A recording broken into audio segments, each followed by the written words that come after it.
Welcome!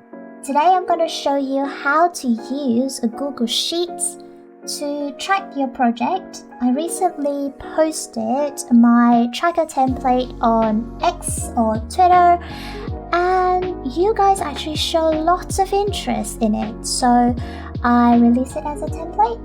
And now this video is a guide on how to use it, what you can use Google Sheet for in general, and also how the template was built so that you can potentially build things for yourself, customize it, and not relying on me or anyone else to set up a sheet for you guys.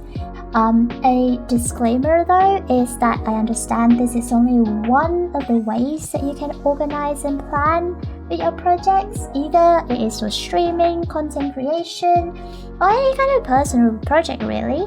There are different tools out there that can help you organize your brain and your life a little bit better. This is only one of the ways, and I found that it works well for me. So have a go at it. If you try it out and it works for you, then awesome! I would love to hear from you. If you have any question at all, please let me know and I'll be so happy to help. Please also bear in mind that I am a user of Google Sheet, but I'm not an expert, so there might be something that I set up that could be done better. Please teach me. I love Google Sheet. I use it a lot for trackers and all that. So yeah, I would love to hear more from you guys. First of all, I just want to show you just in general what I use for planning for content creation in general. So the first one definitely is Google Sheets. I use the Google Sheet for tracking my projects, my sponsorship, any kind of games I'm playing, even things like event planning, like my birthday or charity stream, budget tracker for all the things that I spent on vtubering, and also things like notes and to-do list that I can just easily put in values and data, and I can track my progress. In terms of event planning and stream schedules, I use Google Calendar. And then social media scheduler, I use Metricool. So that's a very high level overview of it. So, first of all, for the tracker itself, link is in the description as well if you want to take a look and try it out for yourself. But I did include a very high level guide in terms of how you can use the sheet. So you would want to go to this link right here, and it will ask you to copy the document. Please make a copy for yourself so that you have your own version and no one can actually see what you put in. So this should be your own version that you can edit. Feel free to send me any questions that you have as well. I'm happy to help with anything Google Sheets. So you can rename your sheet to whatever you like. And you can go through the guide here as well. I have included an example with data. So I originally shared this sheet because I was tracking my song cover projects. And here are all the columns I have. So what it is, this can be your task. This can be an item that you're collecting. This can be the stream content that you are making. Priority. All of these columns, if you don't need, you can remove them as needed. This is for classification, so what type of it is. It could be like Twitch stream, or maybe for YouTube content you can classify it as long form, short form, guide video, analysis video, whatever you make content for. And then for this part, so I have a couple of categories here.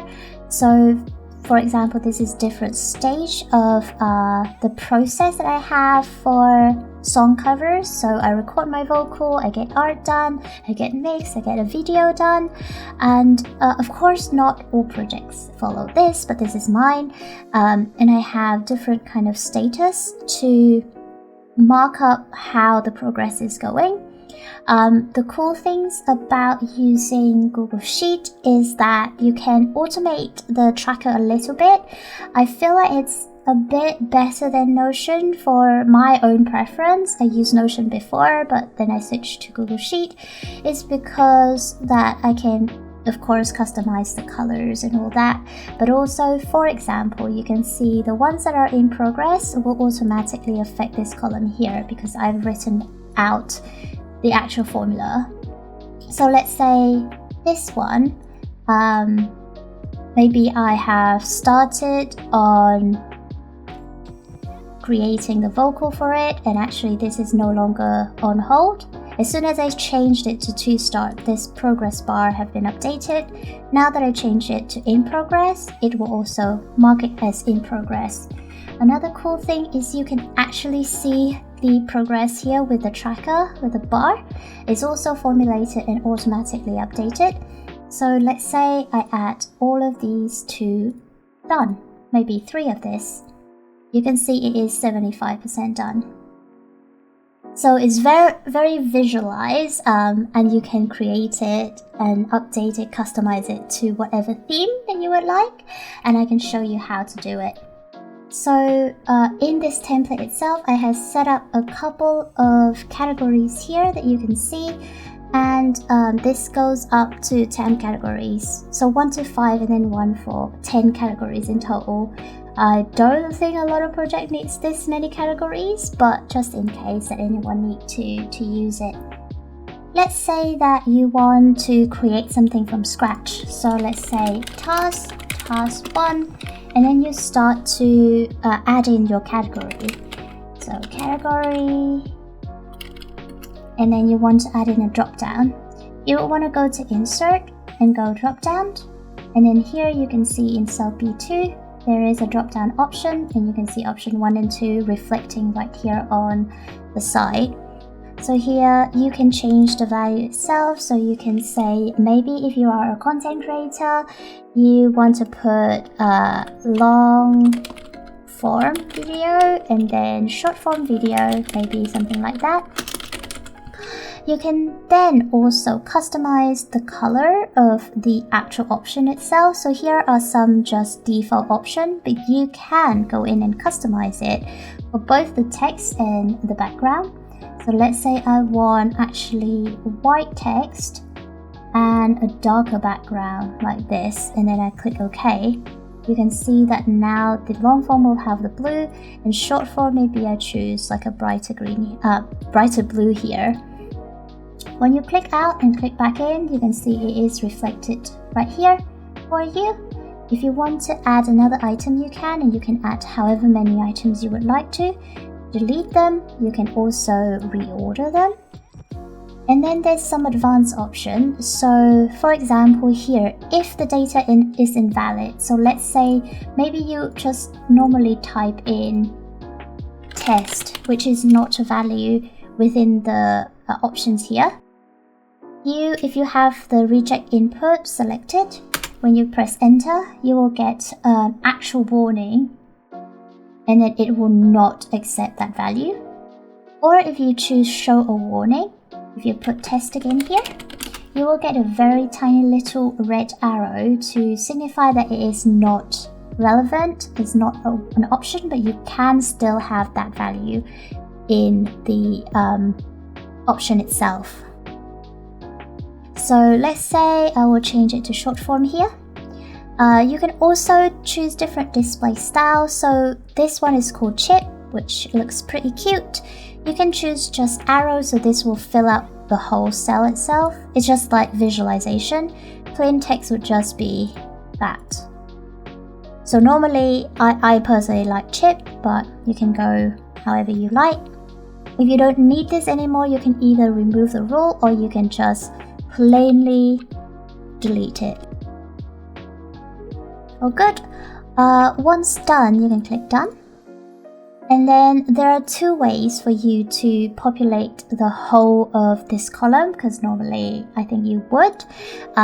You can either go in here and you add in B1000, so this will pull it down to the whole column itself, as you can see. Either that, or you can just drag it all down to wherever you need. Or you can copy the cell, do Ctrl-Shift down to select the whole column, and you do Ctrl-V to paste everything. Make sure to delete the data first before you populate it, so that it doesn't just keep the short form the whole time, as you can see there. And yeah, there you go, you can change it. So now, because all of this is populated with the drop down option, now that if you want to make a change, let's say I want to add in an additional option, and I say this is option 3. I customize it as this color, and then I click done. You will have an option to just apply it to that specific cell only, just this instant, or apply to all. So if now I click apply to all, you will see that all the other ones should also have option 3. Cool, right? So you can choose whatever kind of colors you want. So for me, as you can see in my tracker template, I had it all kind of pink and purple kind of theme, and you can customize it as well. Another thing that I want to show is tick box. So you can also add in tick box if you have done something, like let's say the status is completed, and then you go to insert and then tick box, and here it will automatically just add in a tick box for you that you can tick or not. And same thing, you can copy it and drag it all the way down. One thing that I would also advise you to do is, if you have a lot of columns and rows, a lot of data, drag this down so that you can freeze potentially the first row and the first column, so that wherever you scroll to, those columns should be fixed and it's easy for you to see. All good? So that's how you add in drop down and tick box. Another thing that I would like to show you is the actual progress bar. So let's say if I go to to-do list right here. For example, if you want to do a to-do list like this, here you can see I have a couple of tasks and the checklist, the tick box, which we've just done for the previous sheet. Here you also can add in something like a percentage tracking. So this is just using a formula to count. This is count if from this row to this row. So all the tick box is true. True means it is ticked. And then divide it by the number of tasks that we have right here. So it will count how many value that is populated in the cell. So for example, if now I tick task 1, I've done task 1, you can see that it's 10%, and you can also see a progress bar right here. So for the progress bar itself, it is a formula called sparkline. I'm counting how many true is here, and then I present it as a bar chart. The maximum is the number of tasks that I have, so it's a count. The minimum would be 0. And then the color is, so this is the color pink that I have right here, but you can customize this to any color that you want based on the hex code. In order for you to have this automatically cross out, it is a conditional of formatting. So if I go and I go to format and conditional formatting, you can see right here that I have set up a custom formula, and this is essentially looking at this range for A5 to B14, so basically here to here, and then it's formatting the cell so that the formula is basically equal to B5, and it will automatically update it for each of the row. And this is the format you can set. So let's say you actually want it to be a blue instead. You can see it reflect directly in here. I'll change it back, then you can click done. You can apply multiple rules as well if you need, or create like a color scale. But it's all up to you for customization. Another thing that you can do with conditional formatting is a deadline. So for example, if you have a specific deadline coming up, let's say it is yesterday for me, which is the 1st of 2024, January. this day is in the past, so you could potentially click this, do format, conditional formatting, and apply this to, let's say, the whole column, right? And format cell if date is before today. This will mean that you can mark up whichever deadline that has passed the date. So for example, now I put the 4th of January 2024, you don't see any highlight. But if I change this back to, let's say, last year, it will automatically highlight it as past the deadline. So it actually could be really useful for you if you have project deadline, if you have commissions that you need to deliver. So you can add deadline like that. So now if we go and look at the tracker template itself, you can see that I have tasks, I have fixed this row right here. So even if you scroll down, you can still see the headings. The deadline should work for you in terms of putting in the date. Any kind of notes, these are all text values. You can put link, put even images if you would like. You can just go insert and then image, and then you can insert it within the cell, over the cell, and you can upload it or use it from your Google Drive. And then here you can see all the categories that I have. So the way that it is set up for all of these categories, the drop downs, we already know how to do it. The progress here, I use a looks complicated formula, but actually it's not.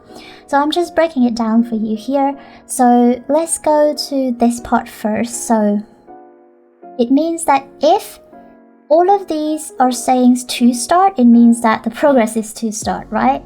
If any of these say done or in progress or on hold, then the progress will update it accordingly. So if I say, for example, category 4 is in progress, because there's something that is already in progress, the overall progress would be this status. If something is on hold, it will kind of override everything. And if it is, for example, if it say done, but only in one category, it would still be in progress. But if I change everything here to done, it will say done. And the progress tracker basically is the same. Okay, so for example, with the progress tracker right here, I use different points to mark up different status. So for example, to start, because there's nothing has been done yet, you would use a 0. In progress, something has been done. On hold, 0.